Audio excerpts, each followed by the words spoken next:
Menurut TKD Amin Sumsel Saiful Fadli, tim kampanye daerah Anies Baswedan Muhaimin Iskandar Amin di Sumatera Selatan tidak mau terpengaruh dengan hasil hitung cepat yang diumumkan lembaga survei.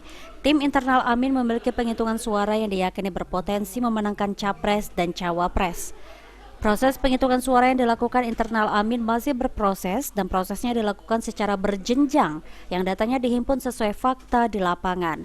Ditambahkan Saiful, TKD Amin Sumsel sedang menyoroti adanya dugaan kecurangan dalam proses pemilihan di daerah Sumatera saat ini, seperti didapatinya kecurangan surat suara yang sudah ada di dalam kotak suara saat didatangkan di setiap TPS, khususnya surat suara Pilpres dan Pilwapres, serta adanya perangkat kepala daerah di desa yang sudah bekerja sama untuk memenangkan salah satu capres dan cawapres. Atas hal tersebut, Timnas Amin sudah menyiapkan tim hukum untuk melakukan upaya hukum bila adanya indikasi kecurangan tersebut.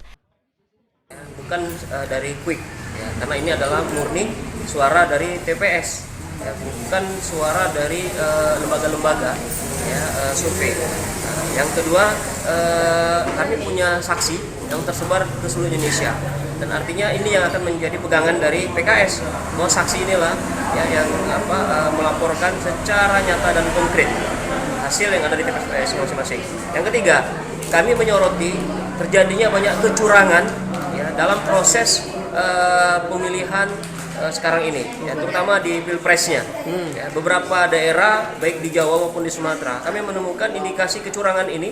Ya, misalnya beberapa TPS yang kotak suaranya sudah terisi dengan kertas suara. Ya, kemudian adanya indikasi pengerahan kepala-kepala desa yang disinyalir mengerahkan aparat dan. Aji Delia, PAL TV.